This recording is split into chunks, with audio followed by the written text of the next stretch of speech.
So good morning guys. तो चलिए start करते हैं आज के यानी कि 15 जुलाई के इंपॉर्टेंट करंट अफेयर्स को। तो आज का हमारा जो पहला प्रश्न है विंबलडन ओपन से है। तो विंबलडन ओपन में पुरुष एकल का यानी कि मेन सिंगल का टाइटल किसने जीता है? तो आंसर होगा कार्लोस अल्काराज ने। विंबलडन ओपन हमने बात करी थी, साल का तीसरा ग्रैंड स्लैम है ये और मेन सिंगल हो चुका है इसमें और इसका खिताब जीत लिया कार्लोस अल्काराज ने। ये स्पेन के टेनिस प्लेयर हैं। इन्होंने किसे हराया फाइनल में? नोवाक जोकोविच को हराया है जो कि सर्बिया के टेनिस प्लेयर हैं। और आपको बता दूं पिछले साल जो विंबलडन ओपन हुआ था उसमें भी मेन सिंगल का टाइटल इन्होंने ही जीता था। तो आप कह सकते हो कि लगातार 2 विंबलडन खिताब पाने वाले ये पहले स्पेनिश खिलाड़ी बन गए हैं। अच्छा, ये तो हो गया मेन सिंगल। कल हमने वुमेन सिंगल के बारे में पढ़ा था। वुमेन सिंगल किसने जीता है? विंबलडन ओपन में ही बारबोरा क्रेजिकोवा ने जीता है, वो चेक रिपब्लिक से हैं। तो दोनों के नाम याद रखना। बाकी आपको पता है साल में 4 ग्रैंड स्लैम होते हैं, ऑस्ट्रेलियन ओपन, फ्रेंच ओपन, ये विंबलडन है, इसके बाद अब आखिरी वाला होगा यूएस ओपन।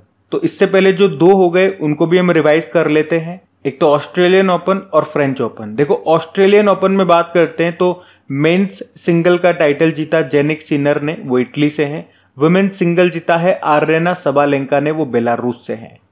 फिर हमने देखा फ्रेंच ओपन जिसको रोलेंट गैरोस भी कहते हैं, उसमें वुमेन सिंगल जीता ईगा स्विटेक ने, वो पोलैंड से हैं। और मेन सिंगल कार्लोस अल्काराज ने जीता था, वो स्पेन से हैं। कार्लोस ने अभी विंबलडन ओपन का मेंस भी जीत लिया है। अच्छा, ऑस्ट्रेलियन ओपन में मेंस डबल का टाइटल भी याद रखेंगे क्योंकि ये एक भारतीय ने जीता है। किसने? रोहन बोपन्ना ने। और उनके साथी कौन है? मैथ्यू एब्डेन, वो ऑस्ट्रेलिया से हैं। और मैंने आपको टेनिस से संबंधित कुछ और भी प्रश्न रिवाइज कराए थे, ये सारे 2024 के ही प्रश्न हैं। तो एक बार फिर से मैं आपको रिवाइज करा रहा हूं, ध्यान से सुनना। अभी इटालियन ओपन 2024 हुआ था, उसमें वुमेन सिंगल ईगा स्विटेक ने ही जीता है। मेन सिंगल अलेक्जेंडर जेवरेव विजेता रहे, जर्मनी से हैं। मैड्रिड ओपन 2024 वुमेन सिंगल ईगा स्विटेक ने जीता और men single Andrew Rublev Russia से हैं। मियामी ओपन 2024 में मेन से डबल का टाइटल हमारे लिए इंपॉर्टेंट है क्योंकि भारतीय ने जीता है। कौन? रोहन बोपन्ना, उनके साथी मैथ्यू एब्डेन के साथ जो कि ऑस्ट्रेलिया से हैं।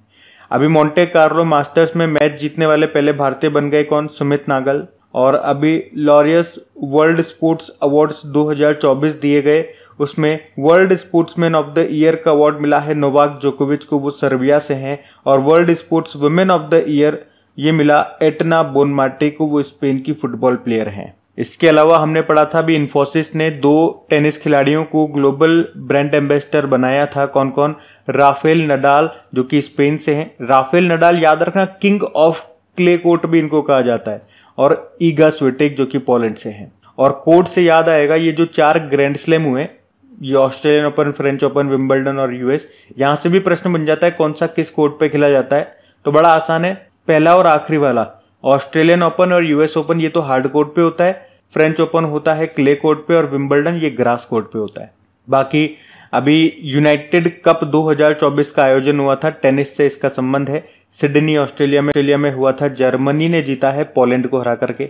और याद रखना एक डेविस कप होता है, इसका संबंध पुरुषों के टेनिस टूर्नामेंट से है, इटली ने जीता, ऑस्ट्रेलिया को हराया। फेड कप जिसे बिली जीन किंग कप कहा जाता है, महिलाओं का टेनिस टूर्नामेंट है, इसको कनाडा ने जीता इटली को हरा करके। एक लिएंडर पेस और विजय अमृतराज का नाम याद रखना, अभी टेनिस हॉल ऑफ फेम में शामिल होने वाले पहले पुरुष एशियाई खिलाड़ी ये बने हैं। तो टेनिस से संबंधित ये सारे महत्वपूर्ण प्रश्न मैंने आपको एक साथ रिवाइज करा दिए, इनको ध्यान में रखिएगा। अगला प्रश्न देखते हैं। अभी फिर आपसे पूछ रहे हैं अभी हाल ही में विश्व युवा कौशल दिवस वर्ल्ड यूथ स्किल डे कब मनाया गया? तो आंसर होगा 15 जुलाई को। हर साल 15 जुलाई को वर्ल्ड यूथ स्किल डे के रूप में मनाया जाता है। ये दिन युवाओं को श्रम बाजार के लिए तैयार करने और समाज में उनकी सक्रिय भागीदारी को बढ़ावा देने में कौशल विकास की महत्वपूर्ण भूमिका को उजागर करने के लिए मनाया जाता है। तो आप तो सिंपल सा याद रखेंगे, वर्ल्ड यूथ स्किल डे कब? 15 जुलाई को। और इस बार की थीम है youth skills for piece and development. और यूथ से एक डे याद आएगा, वर्ल्ड यूथ डे 12 अगस्त को होता है। और national youth day Swami Vivekananda ji के जन्मदिन को यानी कि 12 जनवरी को। और चलो जुलाई के जो भी इंपॉर्टेंट डेज है वो एक बार हम रिवाइज करते हैं। तो 1 जुलाई को 3 डे मनाए थे हमने, national doctor day, GST day और नेशनल चार्टर्ड अकाउंट्स डे। 2 जुलाई को वर्ल्ड स्पोर्ट्स जर्नलिस्ट डे, खेल पत्रकार दिवस और वर्ल्ड यूएफओ डे। 3 जुलाई को अंतर्राष्ट्रीय प्लास्टिक बैग मुक्त दिवस, international plastic bag free day. 6 जुलाई को अंतर्राष्ट्रीय सहकारिता दिवस। 6 जुलाई को वर्ल्ड जूनोसिस डे। 10 जुलाई को नेशनल फिश फार्मर डे, राष्ट्रीय मत्स्य किसान दिवस। 11 जुलाई को वर्ल्ड पॉपुलेशन डे। 12 जुलाई को अंतर्राष्ट्रीय मलाला दिवस और वर्ल्ड पेपर बैग डे भी मनाया था 12 जुलाई को। तो ये जुलाई के अभी तक इतने से इंपॉर्टेंट डेज हैं, ये याद रखना। अगला प्रश्न देखते हैं। फिर पूछ रहे हैं अभी हाल ही में किसे हंस वॉन हेंटिंग पुरस्कार के लिए चुना गया? तो आंसर होगा के चोकलिंगम। तो विक्टिमोलॉजी के प्रसिद्ध भारतीय प्रोफेसर हैं ये के चोकलिंगम, जिनको अभी वर्ल्ड सोसाइटी ऑफ विक्टिमोलॉजी द्वारा हंस वॉन हेंटिंग पुरस्कार के लिए चुना गया है। ये सोसाइटी के द्वारा दिया जाने वाला सर्वोच्च पुरस्कार है और इसे विक्टिमोलॉजी के अग्रदूत हंस वॉन हेंटिंग की याद में दिया जाता है। ये पुरस्कार हर 3 साल में एक बार उस व्यक्ति को दिया जाता है जिसने विक्टिमोलॉजी के क्षेत्र में महत्वपूर्ण योगदान दिया हो। अब 3 साल में एक बार दिया जा रहा है तो प्रश्न इंपॉर्टेंट है। और डॉक्टर के चोकलिंगम को मिला है ना, तो इन्हें क्यों मिला? इनको शिक्षा और युवा विकास के क्षेत्र में उनके व्यापक योगदान के लिए ये पुरस्कार दिया गया।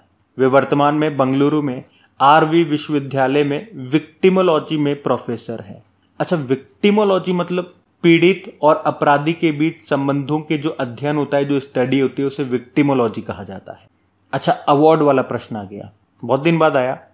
चलो 2024 के जो भी इंपॉर्टेंट अवार्ड्स अभी हमने पढ़े हैं वो सारे मैं आपको रिवाइज करवाता हूँ। जैसे कि देखो, अभी सैन्य gender advocate of the year award 2023 मिला राधिका सेन को। शॉ पुरस्कार, जिसे पूर्व का नोबेल कहते हैं, ये मिला श्रीनिवास आर कुलकर्णी को। साहित्य अकादमी फेलोशिप अवार्ड रस्किन बॉन्ड को मिला। ट्यूरिंग पुरस्कार 2023 कंप्यूटिंग का नोबेल पुरस्कार कहते हैं, एवी विक्टरसन को मिला। अंतर्राष्ट्रीय बुकर पुरस्कार 2024 जेनी एर्पेनबेक को मिला। जर्मनी की लेखिका है, इनके उपन्यास काइरोस के लिए, और इसमें ट्रांसलेटर अनुवादक है माइकल हॉफमैन। व्हीटली गोल्ड अवार्ड, जिसे ग्रीन ऑस्कर कहते हैं, 2024 का पूर्णिमा देवी बर्मन को मिला, असम से हैं। 2024 का लच्छू महाराज पुरस्कार पंडित राजेंद्र गंगा नाई को मिला। गोल्डमैन पर्यावरण पुरस्कार 2024, जिसे ग्रीन नोबेल प्राइज कहते हैं, आलोक शुक्ला को मिला, छत्तीसगढ़ से हैं। किस मानवतावादी पुरस्कार 2021 रतन टाटा जी को मिला, 2023 का बिल गेट्स को। वर्ल्ड प्रेस फोटो 2024 का खिताब जीता मोहम्मद सलीम ने। आर्यभट्ट पुरस्कार पावुलेरी सुब्बा राव को मिला। लता दीनानाथ मंगेशकर पुरस्कार 2024 अमिताभ बच्चन को। एबेल पुरस्कार, जिसे गणित का नोबेल पुरस्कार कहते हैं, मिशेल टेलाग्रेन को मिला। इरास्मस पुरस्कार अमिताभ घोष को मिला और 2024 का प्रित्जकर पुरस्कार रिकेन यामामोटो को मिला। बाकी मिस वर्ल्ड 2024 का खिताब क्रिस्टीना प्रिचकोवा ने जीता, चेक रिपब्लिक से हैं। मिस यूनिवर्स 2023 का खिताब सेनिस पलासियो ने जीता, निकारागुआ से हैं। 2023 का जीडी बिरला पुरस्कार डॉक्टर अदिति सेन डे को मिला। ज्ञानपीठ पुरस्कार 58वां संस्करण है, 2 जनों को मिला, जगत गुरु रामभद्राचार्य और गुलजार को। केपीपी नाम्बियार पुरस्कार, जो इसरो के अध्यक्ष हैं, एस सोमनाथ को। C K Naidu life time achievement award Ravi Shastri और फारूक इंजीनियर को। असम वैभव सम्मान रंजन गोगोई साहब को मिला, यह असम का सर्वोच्च सम्मान है। एमएस स्वामीनाथन पुरस्कार बीएस को। 2023 का शस्त्र रामानुजन पुरस्कार रुइक्सियांग झांग को। साहित्य अकादमी पुरस्कार हिंदी भाषा के लिए मिला संजीव को, मुझे पहचानों के लिए, और अंग्रेजी का नीलम शरण गौर को मिला, रेक्यूमेन रागा जानकी के लिए। 33वां व्यास सम्मान पुष्पा भारती को मिला, यादें यादें और यादें के लिए, और 33वां सरस्वती सम्मान प्रभा वर्मा को मिला, रुद्र सात्विकम के लिए। Ramon Magsaysay award 2023 doctor Ravi Kannan को मिला। V Shantaram life time achievement award Subbaiah Nallamuthu को मिला, और Nelson Mandela life time achievement award Vinod Ganatra को मिला। और पेन पेंटर साहित्यिक पुरस्कार 2024 अरुंधति रॉय। आरती, जो ये उत्तर प्रदेश की हैं, ऑटो ड्राइवर हैं, अभी ब्रिटेन के किंग चार्ल्स तृतीय से अमल क्लूनी महिला सशक्तिकरण पुरस्कार इनको मिला। कॉमनवेल्थ शॉर्ट स्टोरी प्राइज 2024 ये संजना ठाकुर को मिला, इनके उपन्यास ऐश्वर्या राय के लिए। और 12वां विश्व हिंदी सम्मान ये डॉक्टर उषा ठाकुर को मिला। तो ये 2024 के कुछ महत्वपूर्ण, बहुत ही ज़्यादा इंपॉर्टेंट अवार्ड्स हैं, इनको तो हम अगला प्रश्न देखते हैं।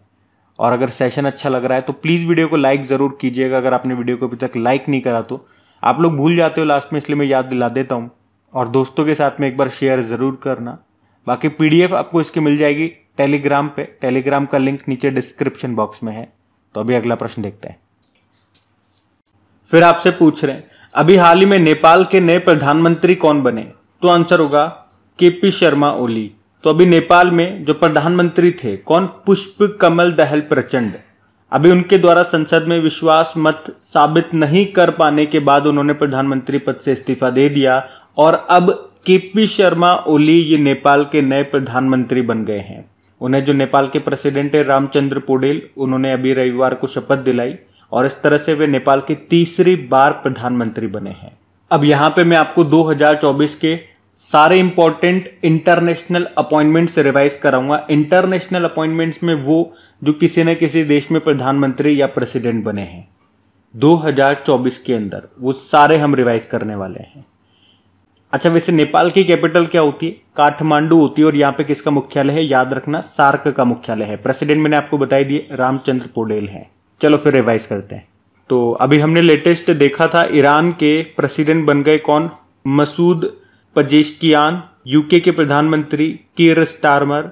नीदरलैंड के प्रधानमंत्री डिक शूफ। साउथ अफ्रीका के राष्ट्रपति सिरिल रामाफोसा। आइसलैंड के राष्ट्रपति हल्ला टॉमस डॉटर। मैक्सिको की पहली महिला राष्ट्रपति बनी है क्लाउडिया शिएनबाम। लिथुआनिया के राष्ट्रपति गीतानास नौसाद। चाड के प्रधानमंत्री अल्लामाए हलीना। चाड के राष्ट्रपति मोहम्मद इद्रिस डेबी। वियतनाम के राष्ट्रपति टू लैम। क्रोएशिया के प्रधानमंत्री आंद्रेज प्लेंकोविक। स्कॉटलैंड के first minister John Swinney.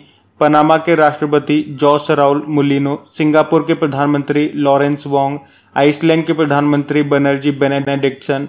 Slovakia के राष्ट्रपति पीटर पेलेग्रिनी और मिस्र के तीसरी बार यहाँ पे राष्ट्रपति बने अब्दुल फतेह अल सीसी। उसके अलावा डेमोक्रेटिक रिपब्लिक ऑफ कॉन्गो के प्रधानमंत्री जुडिथ सुमिनवा तुलुका। सेनेगल के राष्ट्रपति बासिरो डिएमाई फे। पुर्तगाल के प्रधानमंत्री लुइस मोंटेनेग्रो। आयरलैंड के नए प्रधानमंत्री साइमन हैरिस। फिलिस्तीन के नए प्रधानमंत्री मोहम्मद मुस्तफ़ा। हंगरी के प्रेसिडेंट बने तामस सुलियोक। पाकिस्तान के प्रधानमंत्री शहबाज शरीफ। पाकिस्तान के राष्ट्रपति आसिफ अली जरदारी। इंडोनेशिया के प्रेसिडेंट प्रबोवो सुबियांतो। यमन के प्रधानमंत्री अहमद अवद बिन। अल सल्वाडोर के प्रेसिडेंट नायब बुकेले।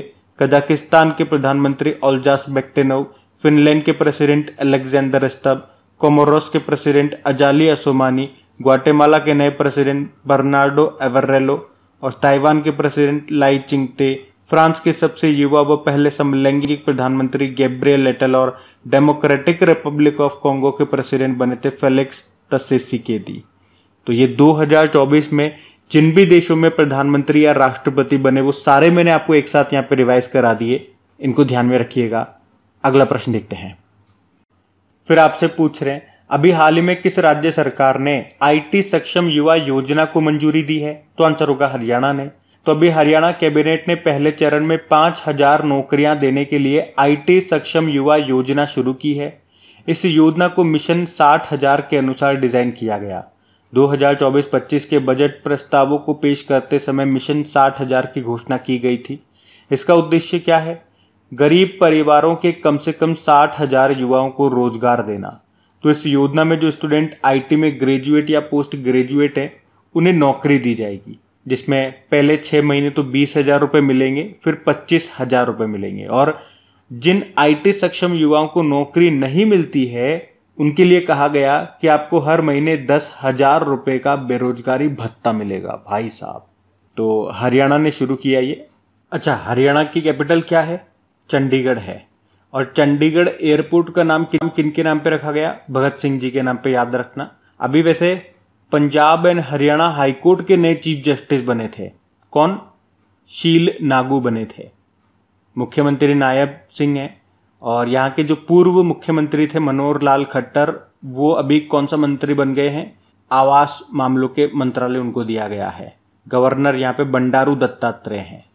अच्छा, कुछ और योजनाएं मैं आपको रिवाइज कराता हूँ, ध्यान से सुनना। जैसे कि अगर पूछे सवेरा योजना, ये प्रयागराज पुलिस ने शुरू की थी। लाडली बहना योजना मध्य प्रदेश की है। लाडली लक्ष्मी योजना भी एमपी की है। मुख्यमंत्री कन्या सुमंगला योजना उत्तर प्रदेश ने। प्रणाम योजना भूमि प्रदूषण को कम करने के लिए शुरू की गई थी। और ग्रामीण मित्र योजना गोवा ने। मुख्यमंत्री सशक्त बहना उत्सव योजना उत्तराखंड ने। और आसरा पेंशन योजना तेलंगाना। शुभ यात्रा योजना केरल ने शुरू की। एक पंचायत एक खेल का मैदान ये भी केरल की है। और अम्मा और बहिनी योजना ये सिक्किम ने शुरू की थी। तो इस तरह से 10-11 योजनाएं मैंने आपको और रिवाइज कराई है, इनको भी ध्यान में रखना। अगला प्रश्न देखते हैं। फिर आपसे पूछ रहे अभी लैंसेट के प्रथम बहुशहरीय अध्ययन के अनुसार वायु प्रदूषण के कारण सर्वाधिक मृत्यु ये कहां पर हुई? तो आंसर होगा दिल्ली में।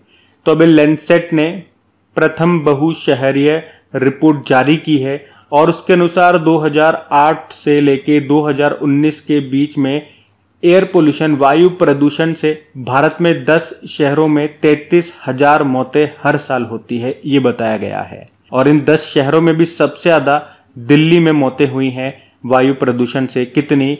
हर साल 12,000 मौतें। मतलब टोटल 10 शहरों में 33,000 मौतें बताई गई हर साल। इसमें भी अगर दिल्ली में बात करेंगे तो 12,000 तो दिल्ली में हुई है। उसके बाद वाराणसी का नंबर सबसे आखिरी पे 10वां शहर शिमला बताया गया, जिसमें हर साल 59 मौतें हुई हैं वायु प्रदूषण के कारण। ये इस रिपोर्ट में बताया गया। आपको पता है दिल्ली सबसे ज्यादा, भारत में अगर बात करोगे तो सबसे ज्यादा पॉपुलेशन डेंसिटी, जनसंख्या घनत्व ये दिल्ली में है। लेकिन स्टेट कहकर के बात करोगे तो फिर बिहार आंसर हो जाएगा। और सबसे कम पॉपुलेशन डेंसिटी कौन से राज्य में है? अरुणाचल प्रदेश में है। तो ये इतना सा आप ध्यान रखें। अगला प्रश्न देखते हैं।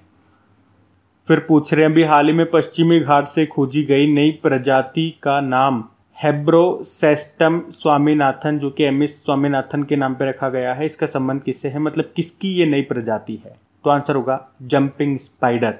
तो अभी केरल के दक्षिणी पश्चिम घाट के सदाबहार जंगलों में 2 नई जंपिंग स्पाइडर की प्रजाति खोजी गई है। उनमें से एक का नाम स्वामीनाथन के नाम, एमएस स्वामीनाथन के नाम पे रखा गया है। क्या नाम रखा? हेब्रोसेस्टम स्वामीनाथन। ये प्रजाति कुंती नदी के तट पर मिली है। और दूसरे का नाम श्रीलंका के जंपिंग स्पाइडर विशेषज्ञ सुरेश पी बेंजामिन के नाम पे रखा गया। क्या नाम रखा? हेब्रोसेस्टम बेंजामिन। और ये नीलगिरी बायोस्फीयर रिजर्व में ये दूसरी प्रजाति मिली है। देखो एमएस स्वामीनाथन से आपको बहुत सारे बातें याद आएंगी। एक तो याद आएगा अभी इनको भारत रत्न मिला। वैसे भारत रत्न 5 जनों को मिला। कौन कौन है एक बार हम रिवाइज करें तो एमएस स्वामीनाथन हो गए, पीवी नरसिम्हा राव, चौधरी चरण सिंह, लाल कृष्ण आडवाणी और कर्पूरी ठाकुर। आपको याद है भारत में फादर ऑफ ग्रीन रेवोल्यूशन इन्हीं को कहा जाता है। अभी एमएस स्वामीनाथन अवार्ड किसे मिला था? पढ़ा था हमने, बीआर कंबोज को। इनकी बेटी का नाम क्या है? सौम्या स्वामीनाथन। ये वैसे वर्ल्ड हेल्थ ऑर्गेनाइजेशन में फॉर्मर चीफ साइंटिस्ट रह चुकी हैं। और अभी इनसे एक लेटेस्ट प्रश्न भी याद आएगा कि अभी सरकार ने राष्ट्रीय टीबी उन्मूलन कार्यक्रम का प्रिंसिपल एडवाइजर इनको बनाया है, सौम्या स्वामीनाथन को। और आपको याद आएगा मंगल ग्रह मार्स पे 3 गड्ढे 3 क्रेटर के नाम भारतीयों के नाम पे रखे गए।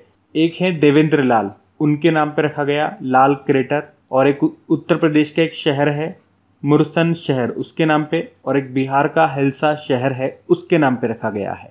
तो ये भी याद रखना, इंपॉर्टेंट प्रश्न है। अगला प्रश्न देखते हैं। फिर पूछ रहे हैं अभी हाल ही में महिलाओं की ऊंची कूद में नया विश्व रिकॉर्ड बनाने वाली यारोस्लावा मोहुचिक का संबंध किस देश से है? तो आंसर होगा यूक्रेन। तो यूक्रेन की यारोस्लावा मोहुचिक ने महिलाओं की हाई जंप में नया वर्ल्ड रिकॉर्ड बनाया। 2.10 मीटर ऊंची छलांग लगा करके उन्होंने ये रिकॉर्ड बनाया है। कहाँ पे? डायमंड लीग पेरिस में। देखो ये यूक्रेन से है। यूक्रेन की कैपिटल होती कीव, करेंसी है रवेनिया और प्रेसिडेंट है व्लादिमीर ज़ेलेंस्की। जब रशिया ने यहाँ पे आक्रमण किया था तो उस समय भारतीयों को निकालने के लिए हमने कौन सा ऑपरेशन चलाया था? ऑपरेशन गंगा चलाया था। तो ध्यान रखना ये। अगला प्रश्न देखते हैं। फिर पूछ रहे हैं अभी मर्सर की जीवन यापन लागत डेटा रिपोर्ट के अनुसार दुनिया का सबसे महंगा शहर कौन सा है? तो आंसर होगा हांगकांग। तो अभी मर्सर ने जीवन यापन लागत रिपोर्ट को जारी किया है और इसमें बताया गया कि श्रमिकों के लिए दुनिया का सबसे महंगा शहर ये हांगकांग है। और फिर दूसरे स्थान पे सिंगापुर है। वहीं सबसे सस्ता शहर बताया इस्लामाबाद पाकिस्तान का। भारत का सबसे महंगा कौन सा है? मुंबई है, वो इस लिस्ट में 136 नंबर पर है। तो यह मर्सर के अनुसार बात कर रहे हैं, ध्यान में रखना।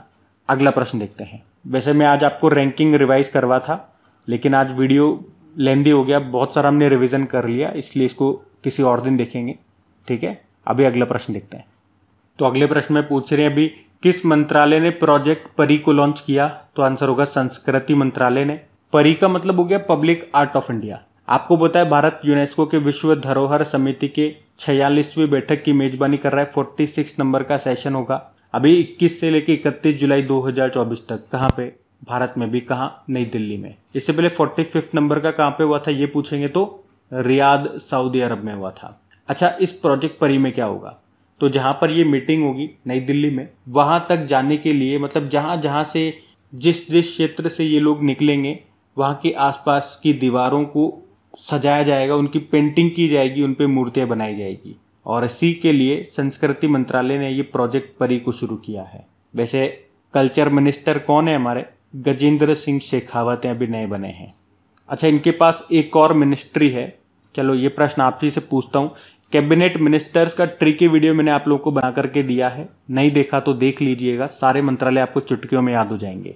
तो यहीं तक रखते हैं आज की क्लास। कमेंट करके ज़रूर बताइएगा सेशन आपको कैसा लगा। वीडियो को अभी तक आपने लाइक नहीं किया तो प्लीज़ वीडियो को लाइक कर दीजिए, दोस्तों के साथ में शेयर कर दीजिएगा। अभी मैं आपको कल के करंट अफेयर्स का क्विक रिविजन करा दूँ, फिर हम सेशन एंड करते हैं। तो यहाँ पे हम 14 जुलाई के इंपॉर्टेंट करंट अफेयर्स का क्विक रिविजन कर रहे हैं। पहला प्रश्न पूछा, अभी विंबलडन ओपन में वुमेन सिंगल जीता किसने? बारबोरा क्रेजिकोवा ने, चेक रिपब्लिक से हैं। फिर पूछा, पूर्वी भारत का पहला दिव्यांग विश्वविद्यालय कहाँ पे खुलेगा? झारखंड के रांची में। फिर पूछा, नीति आयोग के द्वारा जारी sustainable development goal India index 2023-24 में कौन सा राज्य टॉप पर है? तो केरल। फिर पूछा, मुख्यमंत्री मंगला पशु बीमा योजना को किसने शुरू करने की घोषणा की? राजस्थान। फिर पूछा, 16वें वित्त आयोग ने किसकी अध्यक्षता में 5 सदस्यीय सलाहकार परिषद का गठन किया? पूनम गुप्ता।